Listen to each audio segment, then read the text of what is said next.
Hey guys, it's Maymay and welcome to another Sunday devotion. And today, because it is Valentine's week, I wanted to talk on a little simple subject. And this probably won't be a very long devotion, and I apologize for that. But here's the thing. This set of scripture got me this week, and I just wanted to talk about it. I want to talk about the love that endures. And that love is God's love. And I just want to point out something I saw in scripture this week that may not mean anything to you, but it really was wild to me to look at. So you guys might have seen that we got those books at work called Write the Word books, and I got one of like every one. I'm super excited and I'm loving it. It's so interesting writing the scriptures. The book I'm currently doing is the prayer book. And so one of my scriptures this week was from Romans, and it was Romans chapter 5, verses 6, 7, and 8. I love when that happens because it's easy for me to remember. Romans 5, 6, 7, 8. But I wrote those scriptures, and there's something about writing the scriptures, you guys. It's so different than reading them. There's something about it that kind of clicks in your head. Even not just that you remember it, but you think on it differently when you're writing it.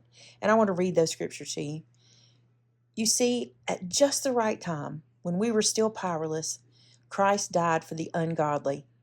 Very rarely will anyone die for a righteous person, though for a good person, someone might possibly dare to die. But God demonstrated his own love for us in this: while we were still sinners, Christ died for us. You guys, can you comprehend that love?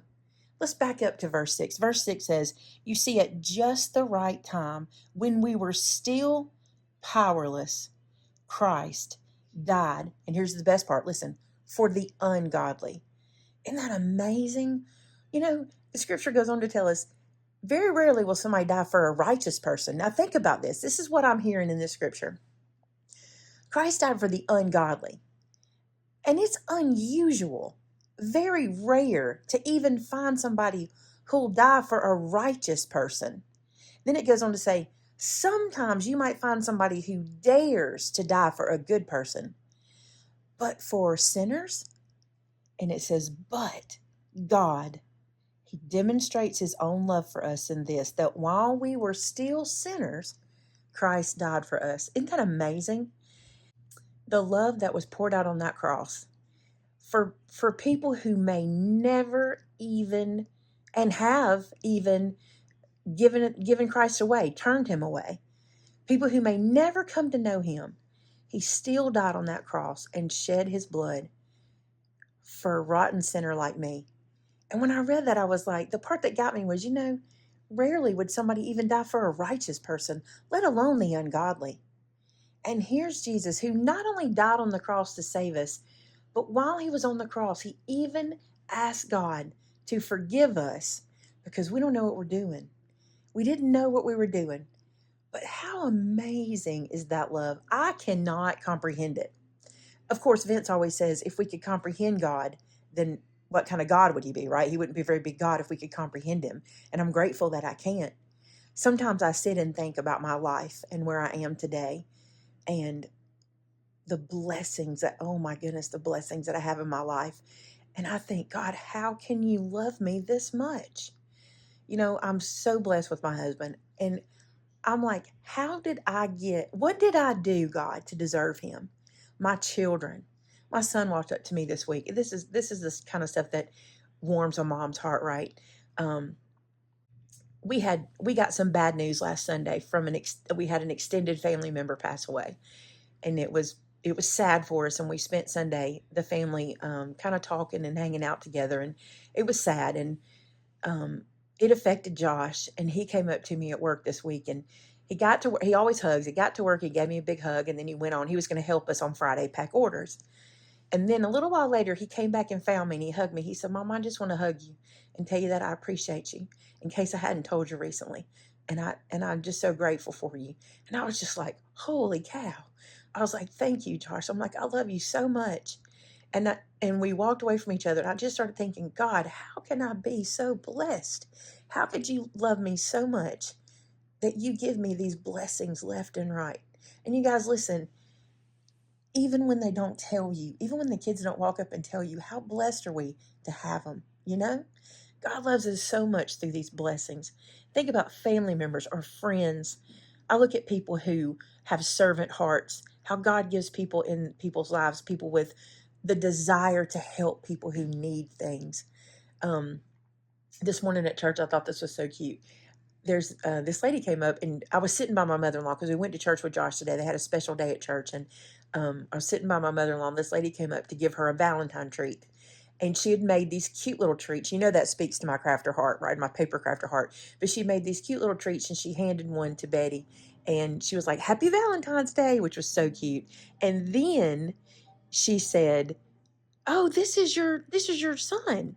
And Meemaw said, Yeah, this is my son and my daughter-in-law. And she looked at me, she said, Happy Valentine's Day. And she gave me one of those treats she'd made.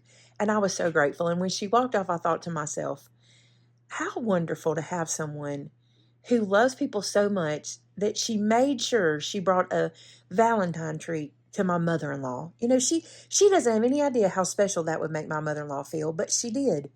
And those simple things, those hearts of servants that God puts those people in our lives when we need them, it's so special. It's so precious. Think about the love God has for you today. What has He done to demonstrate His love for you in your life? Not just Jesus. There's nothing He could do more to demonstrate His love than Jesus, and we know that. But spend some time this week focusing on how God demonstrates to you. It demonstrates every day how much He loves you through blessings, hey, through trials. He loves us so much that He wants us to learn.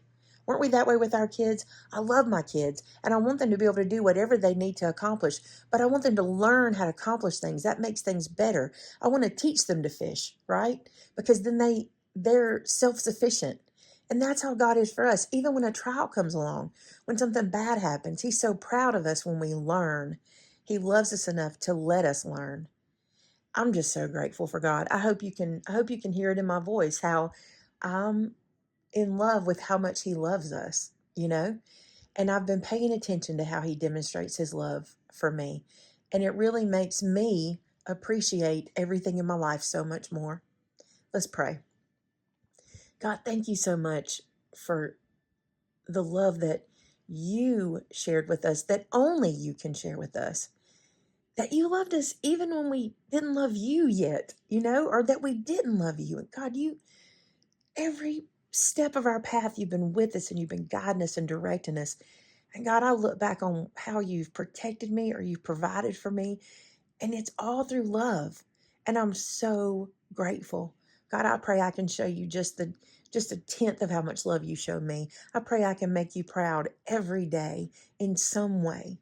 I pray that something I can do will let you know how much I appreciate you, God. You are amazing, and we could be nothing, and we are nothing without you. God, for those listening today, I love them too. And you've put them in my life because you know I need them. That's a loving thing you did for me by giving me this whole community that we can talk with and hang out with. And God, I love them so much. And I pray today, God, if there's someone who doesn't feel your love, that they'll stop and pause and pay attention and find you again, God, in a real deep way. And they can see how you have demonstrated your love for them since Jesus and even through to today. God, we thank you for these blessings. You are a blessing, God, and we thank you for how you protect us every single day with blessing after blessing. God, bless everyone that's listening today, and until we come back together, we ask all these things in Christ's name. Amen. Guys, thank you so much for being a part of our community. You can't know it. Never a day goes by that I don't think of you 100 times a day. You are our friends and our family, and you mean so much to us. And I'm so grateful that you're here and you're listening. And I appreciate your words of encouragement. We got so many words of encouragement this week, and it was just so special. I just appreciate it. I love you. And until we see each other again, have a great one. Bye now.